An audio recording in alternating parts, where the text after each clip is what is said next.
Hello, this is video 1 from the 14.2 section. We're going to be learning about Kp and equilibrium expressions that involve pressure.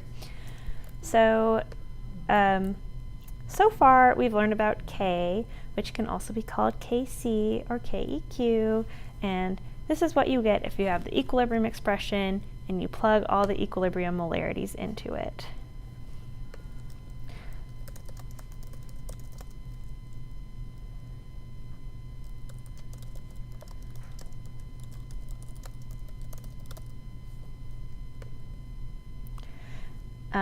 But today we're going to be talking about Kp, which is a very similar concept. It's just if you plug the partial pressures at equilibrium into the equilibrium constant.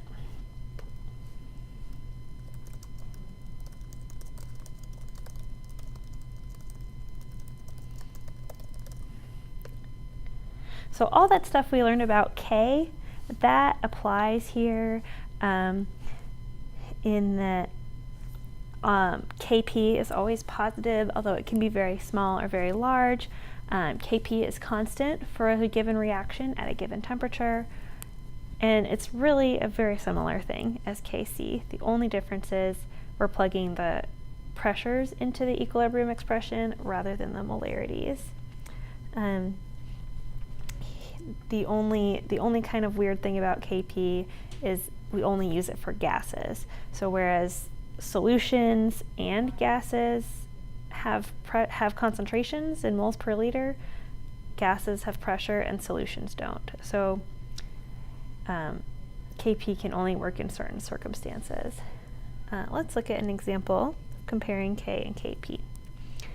So if we have this reaction, nitrogen reacts with hydrogen to make NH3, we could write its equilibrium expression for that. We already learned how to do that, but we can just remember what that looks like, and then we can see how does that compare to what the Kp value looks like, or the equilibrium expression. All right, so the K is just products over reactants, and it's the concentrations. So our products were NH3, and it has a coefficient of 2, so NH3 squared over, and then our reactants were nitrogen and hydrogen.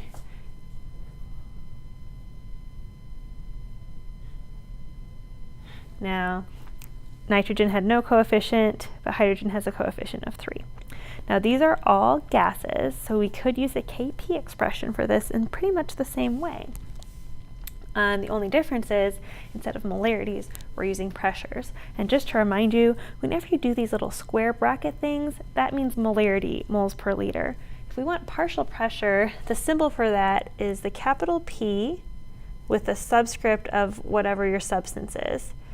So if I wanted to say the partial pressure of NH3, I would do a capital P, and NH3 is the subscript from that, and just like before, that's going to be squared because the coefficient of NH3 is 2. All right, and then the same deal, I'm going to put the partial pressures of the reactants on the bottom.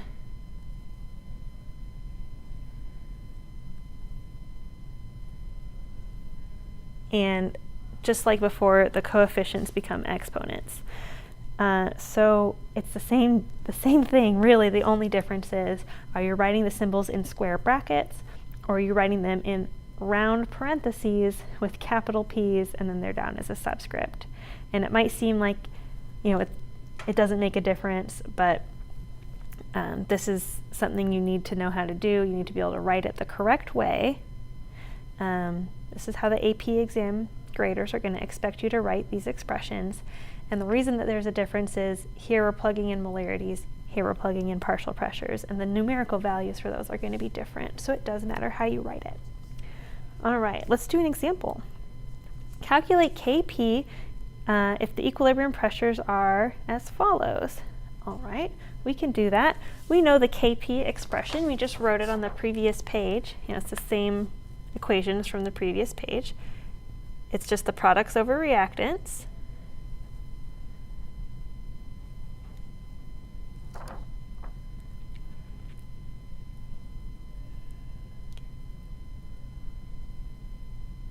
All right, And all we're going to do is just plug the pressures in and solve for Kp, just like we would have done if it was Kc, only now we're plugging pressures in. So PNH3 from the problem, I see it's 3.1.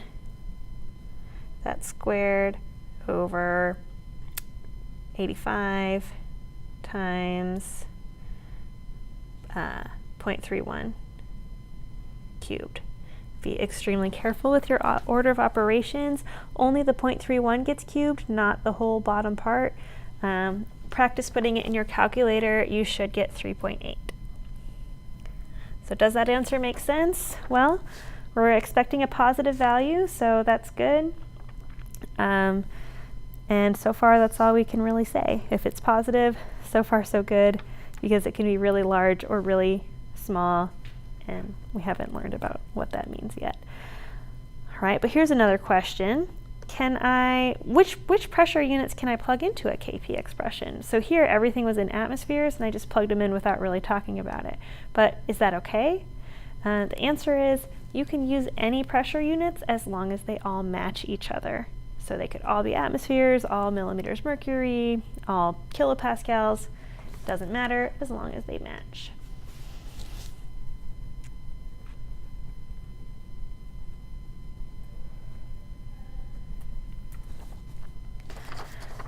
And technically Kp has units, but you don't have to worry about them. All right. What is the relationship between Kp and Kc? Well, there's an equation for this. It's not super important that you know how to do this calculation. It's not going to be on the AP exam, but I'm just showing this to you here so you can see that there is a relationship between Kp and K. And it's based on R, which is the gas constant, the temperature, and delta N, which I'll explain in a sec. But let's just pause and think about why it might make sense for us to be able to convert between Kp and K. I'm going to go back a few slides. So we know molarities are in K, pressures are in Kp. Now this is moles per liter, and this is a pressure. Think back to the ideal gas law. If we know the moles and the liters, right, and the temperature, we could find the pressure. So if we knew the molarities and the temperature, we could find the pressure.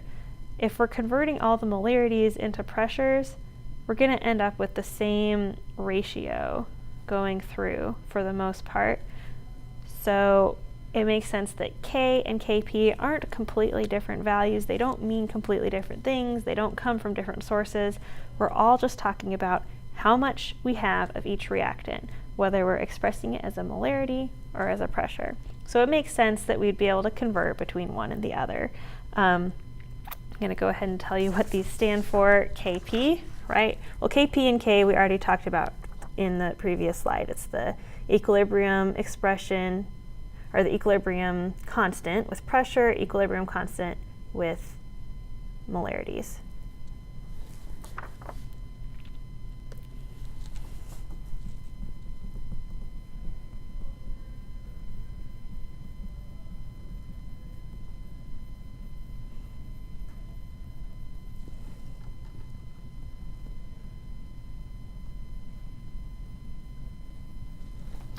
R is the gas constant. So like 0.0821, but different for different units. Temperature is your Kelvin temperature. All right, delta N is the change in moles of gas during the course of the reaction. So if we look back at that previous one, at the start we have 1 mole of N2 and 3 moles of H2, and at the end we have 2 moles of NH3. So we're going from 4 moles of gas to 2 moles of gas. So we're losing 2 moles of gas during the process of this reaction. So the delta N for this reaction would be -2. So it's the change in the moles of gas.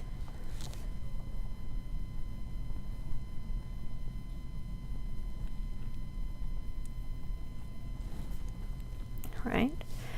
A cool thing to think about here is that if the moles of gas stays the same, then delta N is going to be 0. And anything raised to the power of 0 equals 1.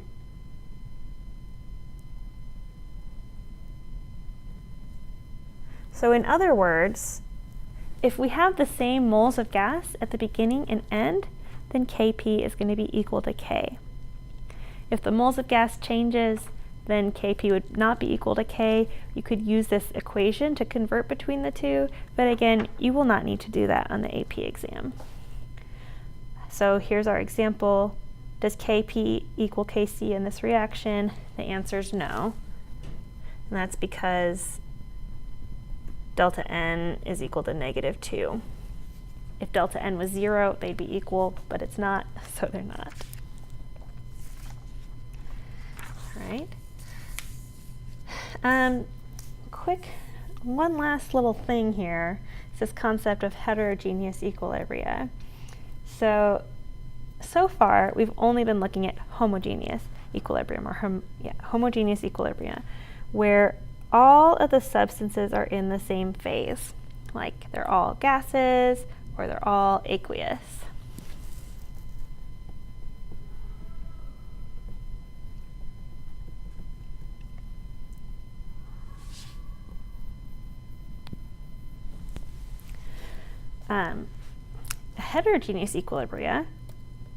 Heterogeneous equilibria occurs when you have more than one phase present in the reaction. So here we've got solid, solid, gas, liquid, gas, gas.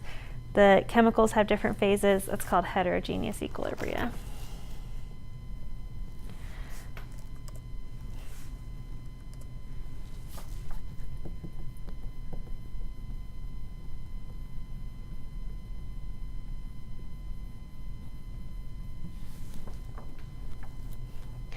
The reason this is important is that if you have a pure solid or a pure liquid, they are going to have a constant concentration.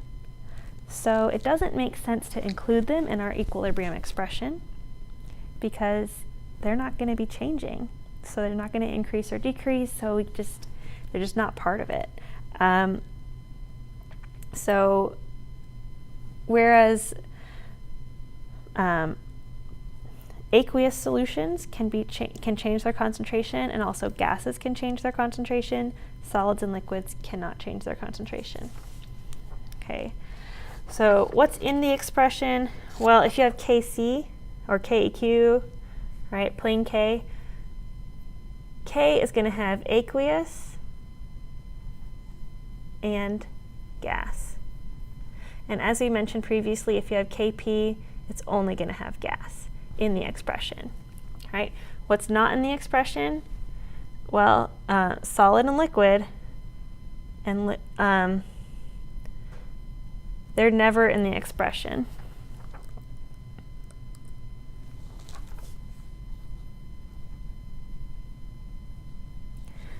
Solid and liquid are never in the equilibrium expression. And also aqueous is not in the expression of Kp. So if you have a reaction and it has solids or liquids in it, if you're writing the expression, you only write the gases or aqueous in it, and you don't write the other stuff. So whereas if we looked at products over reactants here, if we were trying to write the K, let's do Kp for this one.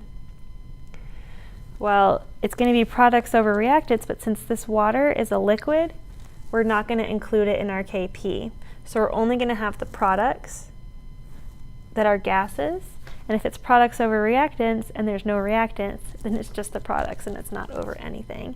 So Kp would be the pressure of hydrogen squared times the pressure of oxygen. Don't forget, if you're writing Kp's, to do the parentheses and the capital P's. All right, so that's Kp. What if we're writing the just plain K for this? Same deal for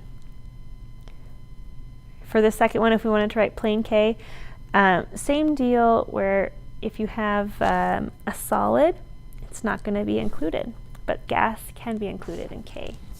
This is K, or Keq, Kc. It's products over reactants, but the solid's not going to count. So we only have that oxygen, and that's it. There's nothing to be over.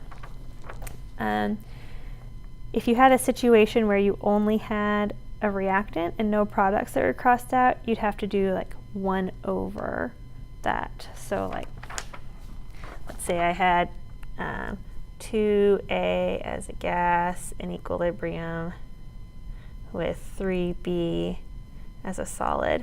The solid would not be included, so our K would be products over reactants, and in order to get the reactants on the denominator, we would just say 1 over.